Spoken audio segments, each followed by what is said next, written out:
Que a paz esteja contigo e em toda a sua casa. Sou o pastor Eliseu Fausto e estou iniciando o nosso segundo dia de exposição na carta de Paulo aos Romanos. Hoje estarei expondo os capítulos de 5 a 8.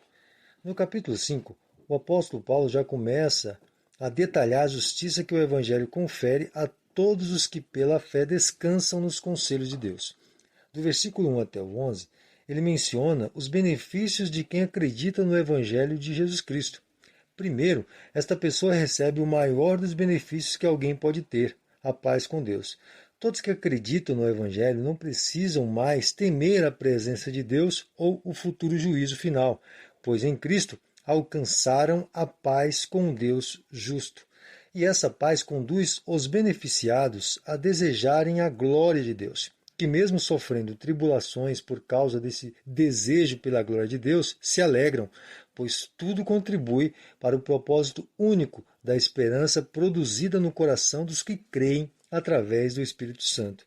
A partir do versículo 6 até o 9, Paulo reforça a natureza da graça de Deus em que seu amor não se destina à pessoa que mereça esse amor, mas sua graça é evidenciada em que este amor é entregue a pessoas miseráveis, a pecadores, que antes de receberem a fé se encontravam como inimigas de Deus, mas agora são consideradas amigas pela reconciliação realizada através do sacrifício de Jesus Cristo. Do versículo 12 até o término do capítulo, o apóstolo Paulo introduz um paralelo entre Jesus e Adão. Primeiramente, do versículo 12 até o 14, ele ensina que quando Adão, o primeiro homem, foi criado, ele recebeu uma ordem e deveria obedecer àquela ordem. Mas por causa da desobediência de Adão àquela ordem dada por Deus, a morte veio a existir no mundo. E Paulo prova que as pessoas que morreram antes da lei ter sido entregue não morreram porque pecaram individualmente, haja vista a lei ainda não ter sido entregue, mas a causa da morte daqueles que morreram antes da lei foi o pecado de Adão, ou seja, uma única transgressão. O que Paulo quer deixar claro é que Adão representava a humanidade, e por esse motivo a humanidade passou a morrer depois que Adão pecou. Ou seja, toda a humanidade passou a ser considerada pecadora por causa do pecado de Adão, seu representante. Nos versículos 15 e 16, o apóstolo apresenta um contraste excelente. Ele ensina que há uma grande diferença entre Adão, o primeiro representante, e Jesus, o segundo representante. O primeiro Adão, através de sua desobediência, trouxe a morte sobre os seus descendentes, que morreram devido ao pecado do seu representante. Mas Jesus, o segundo Adão, trouxe a justificação para os que creem, ainda que esses não sejam culpados somente pelo pecado de Adão, mas também acumularam durante suas vidas vários pecados, mesmo depois de terem conhecimento do que era o pecado através da revelação da lei.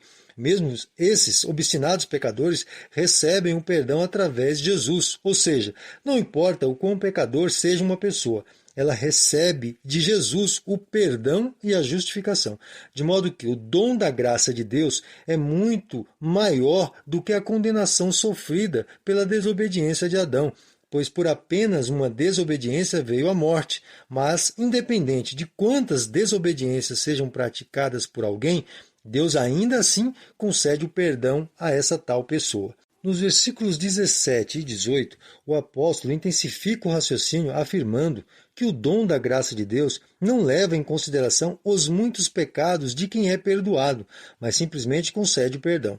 Diferente do pecado de Adão, que mesmo sendo um só pecado, trouxe morte sobre todos os seres humanos. Mas o dom da graça de Deus concede vida a todos que creem, mesmo tendo pecado múltiplas vezes, se tornando muito mais culpado do que o seu primeiro representante. Ou seja, o perdão de Deus é muito maior e muito mais abrangente do que a condenação sofrida pelo ser humano depois que Adão pecou, pois além de receberem um perdão, recebem juntamente o poder da vida. E para fechar o raciocínio dessa maravilhosa graça, o apóstolo Paulo finaliza o capítulo 5, deixando um ensino fantástico nos versículos 19 ao 21. Ele afirma que o pecado de Adão trouxe para muitos a sentença de serem pecadores. Observe que ele se utiliza do termo muitos e não todos. Provavelmente ele usa esse termo porque nem todos que viveram antes de Jesus foram condenados como pecadores, mas receberam por graça, o dom da vida. E podemos citar muitos santos no Antigo Testamento que receberam o favor de Deus. Pessoas como Noé, Abraão, José, Moisés e muitos outros.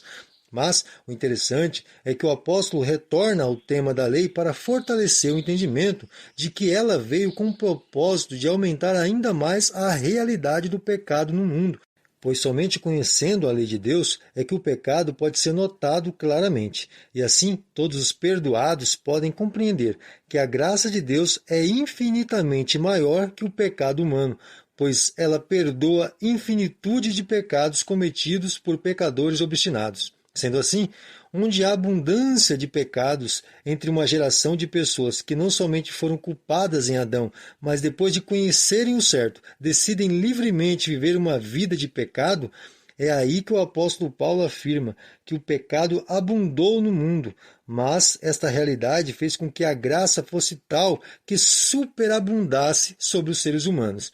Essa é a graça de Deus revelada através do sacrifício de seu bendito Filho, nosso Salvador Jesus Cristo. No capítulo 6, o apóstolo Paulo continua o mesmo raciocínio sobre a superabundância da graça de Deus sobre o pecado. E no versículo 1, ele faz uma pergunta com pronta resposta no versículo 2 sobre um possível questionamento. Pois se a multidão de pecados faz com que a graça seja mais abundante, como mencionado no capítulo anterior, alguém poderia pecar bastante para que a graça fosse mais abundante. Porém, a partir do versículo 2, Paulo esclarece ser este um pensamento anticristão, pois o participante da graça de Deus não tem mais o apetite voltado para o pecado, pois ele vive para Deus, como relatou no capítulo anterior, no versículo 17, onde afirmou que os que recebem a justificação pela fé reinam em vida, e não na morte ocasionada pelo erro de Adão. E a partir do versículo 3 ao 5, o apóstolo Paulo introduz um ensino de extrema importância. Ele traz um sentido totalmente espiritual para o batismo cristão, onde, através do batismo, o crente se identifica com Cristo na morte, de modo que, ao descer as águas batismais, o simbolismo da sepultura de Cristo é evidenciada, versículo 3 e 4. E o momento da ressurreição de Cristo nos remete ao momento em que somos levantados das águas, de modo que, assim como Cristo foi levantado da sepultura e agora está diante de Deus, nós que passamos pelas águas também somos levantados para viver uma nova vida, à semelhança de Jesus após a ressurreição. O apóstolo assegura que nossa união com Cristo é de tal modo real que nosso ser deseja as mesmas realidades que Jesus deseja, ou seja, agradar ao Pai. E para afirmar o pensamento, o apóstolo fecha o ensino com a declaração de que o nosso corpo carnal já não é mais escravo do pecado, pois nossa união com Jesus Cristo nos deu liberdade sobre o pecado. Versículos 5, 6 e 7. Nos versículos 8 ao 14, o ensino sobre o poder que o cristão tem sobre o pecado segue um progresso maravilhoso. Nesses versículos, o apóstolo declara abertamente a autoridade que o cristão tem sobre o pecado. E agora, a segurança cristã repousa sobre a ressurreição de Jesus, nosso Senhor, pois assim como Jesus ressuscitou e não mais vive pressionado pelo pecado, assim também aqueles que vivem na fé do seu sacrifício substitutivo também vivem com o poder de dizer não ao pecado e podem livremente escolher a obediência a Deus pela fé em Jesus Cristo. O argumento é concluído com a declaração do senhorio do crente sobre o pecado, de modo que a lei não pode mais escravizar os crentes, pois a força da lei é o pecado, e o crente já não vive mais debaixo do poder do pecado. E para deixar ainda mais claro este ensino, o apóstolo reservou os próximos versículos a partir do 15 até o término para, através de uma simples comparação com a realidade de um escravo, demonstrar como o cristão, nessa nova realidade de vida, escolhe viver para Deus ao invés de viver na antiga vida de pecado. O exemplo utilizado é para explicar como o cristão pode agir de acordo com a lei de Deus, pois o poder do pecado foi anulado pela ação da graça de Deus sobre a vida do crente. E finaliza o capítulo declarando que essa liberdade desfrutada pelo cristão foi conquistada por Jesus, trazendo o poder da vida eterna sobre os que creem, enquanto os que vivem na incredulidade ainda trilham o caminho da morte e sofrimento eterno. No capítulo 7, o tema da morte do cristão para o pecado continua. E logo no início do capítulo, o apóstolo Paulo declara que depois de morto para o pecado, o crente pode muito bem viver uma vida de santidade diante de Deus, pois a lei só tem poder sobre aqueles que vivem dominados pelo pecado, do qual domínio o crente já está livre e tem toda a liberdade para viver para Deus, conforme a ilustração dos versículos 1 ao 4. Nos versículos 5 e 6, o apóstolo Paulo menciona o novo modo de vida do cristão. Ele enfatiza que antes de crermos em Jesus e em sua graça, estávamos servindo a lei quando tentávamos vencer a carne, mas o pecado nos dominava e assim só conseguíamos produzir obras pecaminosas. Mas, quando fomos livres do poder do pecado pela fé em Jesus, a lei perdeu a força sobre nossas vidas, de modo que não precisamos observar leis e mandamentos, mas sim nos inclinar a uma obediência espiritual, servindo a Deus. A fim de não deixar alguma falsa impressão de que a lei de Deus seja má em si, o apóstolo Paulo, a partir do versículo 7 ao 13, vai demonstrar que a lei, ainda que seja santa, pois revela a santidade de Deus, não poderia conduzir alguém à santidade, pois o ser humano estava completamente dominado pelo pecado. E esse domínio fazia com que todos nós nos inclinássemos para o mal de nossos próprios corações, ignorando a boa e perfeita vontade de Deus, a lei. Observe que é exatamente isso que o apóstolo declara no versículo 13. E é esse o domínio do pecado que o apóstolo vai passar a relatar a partir do versículo 14. Veja que a lei não teve culpa de não conseguir melhorar o ser humano, justamente porque o pecado era o dominador sobre nós. De modo que o melhor que conseguíamos fazer era obedecer ao pecado. Ainda que olhando para a lei, entendíamos que era errado cometer o pecado, mas o mal que estava em nós não permitia que fizéssemos o certo, ainda que aprovávamos aquilo que era certo. Esta era a grande luta que todos os pecadores que desejavam agradar a Deus viviam, pois em seu interior havia o desejo de fazer o certo, mas o corpo e todos os seus sentidos não aprovavam, e por esse motivo o mal prevalecia. Esta luta vivida por todos antes da graça de Deus ter se manifestado levou a Paulo, o apóstolo, a declarar: "Miserável homem que sou, quem me livrará do pecado que me domina?" E no último versículo do capítulo 7, ele declara que a vitória está em Cristo, que tem o poder de livrá-lo do poder do pecado, ainda que o pecado tenha algum domínio sobre o corpo. Com esta declaração, o apóstolo Paulo nos prepara para o próximo capítulo. Chegando no capítulo 8, o apóstolo nos apresenta o grande brado de vitória sobre todos nós que ainda vivemos neste corpo de pecado. No versículo 1, ele afirma claramente que o pecado não tem mais nenhum poder sobre nós que cremos, pois nenhuma condenação poderá ser declarada para aqueles que, mesmo vivendo neste estado miserável, creem no sacrifício substitutivo de Jesus. Mas o apóstolo não para por aí. No versículo 2, ele completa a sentença nos informando que há um detalhe que faz toda a diferença na vida daqueles que creem em Jesus: o Espírito Santo que habita neles. Esse poderoso Espírito liberta o crente do poder do pecado, o livrando das garras do pecado e da morte como punição eterna. Bom, a partir do versículo 3 até o 17, o apóstolo Paulo introduz um ensino formidável. Ele inicia nos ensinando que o pecado dominou o ser humano de tal forma que a lei ficou completamente ineficaz para libertar o homem. E por esse motivo, Deus enviou o seu Filho unigênito para ser gerado em Maria e fosse vencedor contra o pecado, a fim de ser o resgatador do gênero humano. E graças a este ato de puro amor divino, fomos justificados por Deus a partir do sacrifício de seu Filho, nosso Senhor Jesus. E quando cremos neste bendito sacrifício, recebemos o Espírito Santo para vencer o pecado através de nosso relacionamento de amor com Deus. E esse relacionamento de amor de Deus por nós foi iniciado na eternidade, efetuado no sacrifício de Jesus, estabelecido na sua ressurreição, e agora deve ser por nós administrado através de uma consciência voltada para os bons princípios do Espírito que em nós habita. O interessante é que o apóstolo deixa muito bem esclarecido que aqueles que não conseguem vencer o pecado em seus corpos físicos devem esse fracasso à ausência do Espírito Santo que habita em todo o cristão. de modo que somente os que verdadeiramente são filhos de Deus caminharão rumo à vida, porque neles habita o mesmo poder libertador que habitou em Jesus, a saber, o Espírito Santo. O apóstolo reitera que somente quem de fato é habitado pelo Espírito Santo, assim como foi Jesus, rejeita um viver profano e pecador, ainda que seja sofrida e laboriosa essa tarefa. Somente esse é verdadeiramente Filho de Deus. E somente assim vencerá o pecado como Jesus venceu. E mesmo que, devido ao enfraquecimento ocasionado pelo poder do pecado, esse corpo morra, receberá o dom da vida eterna na ressurreição dos mortos, e assim viverá para sempre, como declarou o apóstolo no versículo 23 do capítulo 6. O dom gratuito de Deus é a vida eterna aos que creem.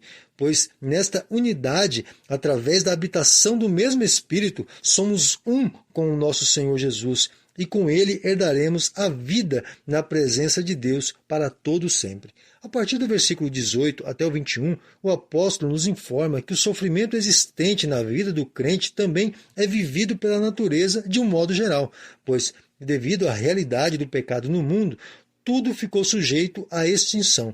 Mas haverá um dia em que todas as coisas serão restauradas. E esse dia será no momento em que os filhos de Deus receberão o corpo ressurreto como recebido por Jesus. Naquele grande dia, até a natureza será restaurada e toda a criação triunfará contra a futilidade do presente momento.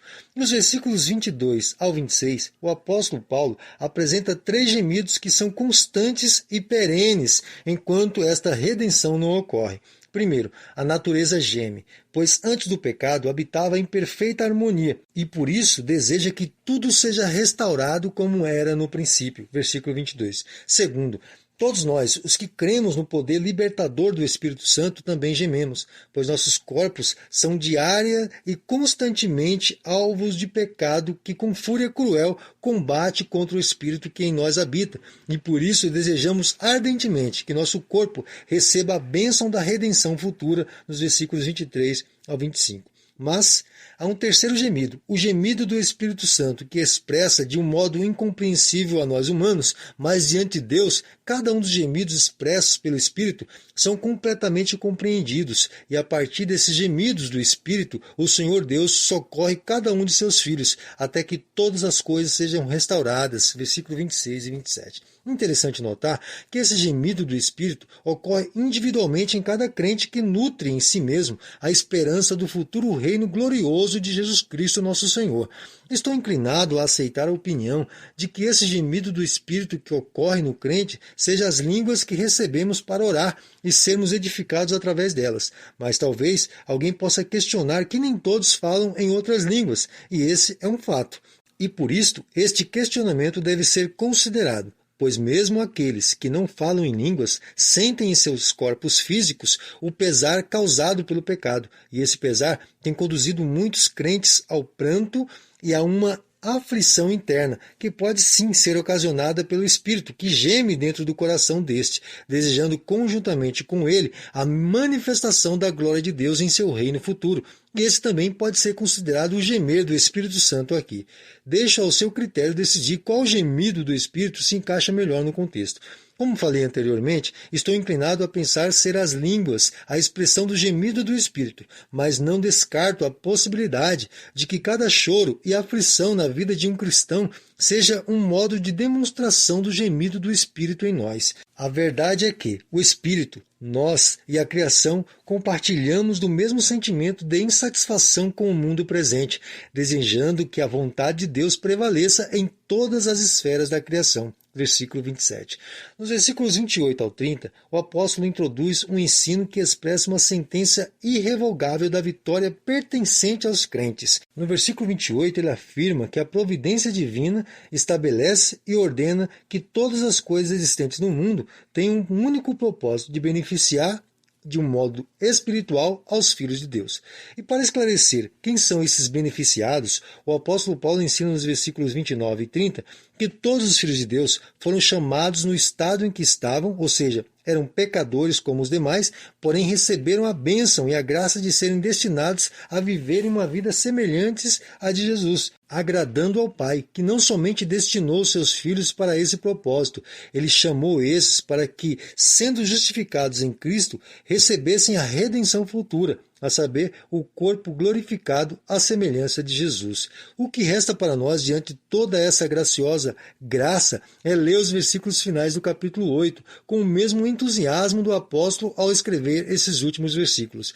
Não há ninguém que possa retirar de nós o benefício que Deus nos concedeu. Ninguém poderá se opor com vitória eterna a alguém que Deus defenda. Versículo 31. Não há nada de bom que Deus possa negar a seus filhos queridos, pois nem mesmo a seu Filho único ele negou. Versículo 32. Não há ninguém que possa nos condenar a uma eternidade sem Deus, pois foi o próprio Deus quem desde o início decidiu nos beneficiar com a morte e ressurreição de Jesus, para nos justificar e nos declarar como propriedade sua para sempre. Versículos 33 e 34. Não há nada e ninguém que possa nos afastar do amor de Deus por nós, pois foi por nos amar eternamente que Jesus morreu por nossos pecados. E ainda que venhamos passar por aflições, calamidades, perseguições, fome, miséria e até o perigo de morte, não estaremos sós, porque em tudo somos guardados no amor de Deus, e para o único fim de glorificar o seu nome é que passamos por qualquer coisa, sabendo sempre que em todas elas somos mais que vencedores, pois em Jesus temos a garantia de vitória. Versículos 35 ao 37. E para finalizar o capítulo com entusiasmo eterno, o apóstolo reitera que nada, absolutamente nada, será capaz de afastar ou eliminar um crente que seja de desfrutar do amor de Deus que está em Cristo Jesus. Ou seja, há uma segurança firme e bem estabelecida para quem tem fé em Jesus, nosso Senhor.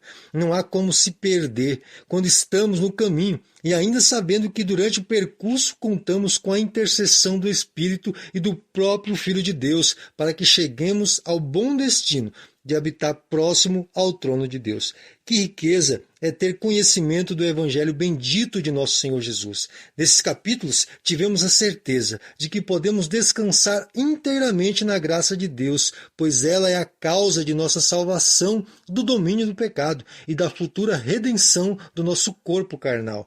Na graça de Deus, podemos, sem nenhuma dúvida, declarar que nossos pecados do presente e do futuro são perdoados em Cristo Jesus, nosso Senhor, em seu poderoso sacrifício por nós. Nesse sacrifício, fomos reconciliados com Deus para com Ele desfrutarmos uma eternidade de prazer e alegria sem fim em sua bendita presença. Foi isso que ficou claro neste tratado inicial sobre a graça de Deus. Graça essa que é poderosa para salvar pecadores. Sabendo disto e desejando que esta realidade futura seja cumprida o mais rápido possível, devemos sempre e constantemente falar dessa graça infinita para todos que pudermos. Que o Senhor nos conserve firmes em seu amor e que nenhum pensamento de orgulho ou soberba seja cultivado em nossa mente, mas que possamos sempre reconhecer que estamos de pé na presença de Deus, única e exclusivamente devido à bendita presença do Espírito Santo que em nós habita. Portanto, que em nosso coração e mente estejam sempre vivos o pensamento de honrar a Deus em tudo, que nossa constante glória seja a honra e o louvor em reconhecimento à graça suprema de Deus revelada em seu Filho Jesus, nosso Senhor e Cristo. Amém. Até amanhã, querendo Deus.